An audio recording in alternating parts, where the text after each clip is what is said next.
So today's video is all around how to make the best pulled pork. What are you going to need? Well, first of all, you're going to need a good piece of meat. This is a half bust and butt from Sherwood Foods. So I'm going to trim this fat cap down a little bit. That's to allow the smoke and the seasoning to get to the actual meat. You're going to need some yellow mustard as a binder. These are the two rubs I'm going for today. You're going to need a can of Coke. This is going to be our spritz that we're going to do every hour. You're going to need a sharp knife for your trimming. You're going to need some tin foil for the wrap. And also you're going to need a temperature probe to make sure you can keep track of that cook. Alright, let's move on to step 2. Okay, step 2 then. So what I've done so far, I've trimmed the bust and butt down. I took that fat cap off. I then rubbed some mustard on. That's my binder. That's to make sure that these actually stick to the meat as I put them on. So all that's been sat there now for about half an hour. The seasoning has now set onto the meat. It's had time to relax. I'm now going to go out and put it onto the Traeger. Now the Traeger's set at 121 degrees C. It will go on there for a couple of hours until we get to step 3. Step 3 is nice and simple.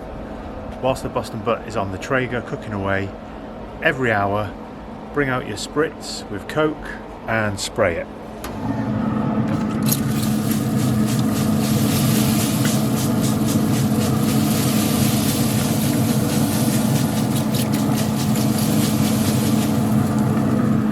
So what we're looking for here is we're now looking for a temperature, an internal temperature of around 77 degrees C. Today I'm using the Inkbird. Hook it up to my phone. It's really easy. The current piece of meat sat there at about 40 degrees, something like that, so still a way to go. So internal temperature hit 77 degrees C. So it's time for step 4. Step 4 is simply get the cut of meat, wrap it in tinfoil nice and tight, and back onto the Traeger again.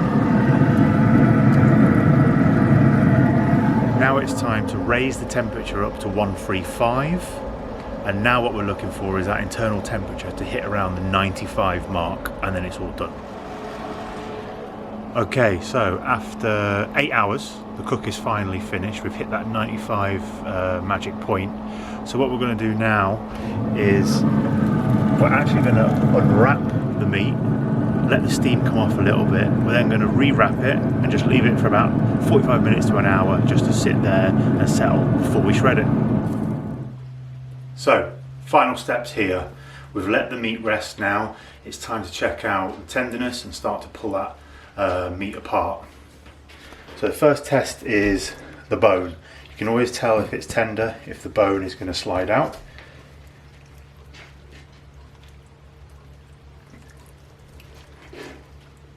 Now that's pretty clean. Put that on the side. Now you don't need to use these. 2 forks could be more than good enough, but I quite like to enjoy these, and these are a present from my beautiful wife, so I best use them. So we're now just pulling away. It's really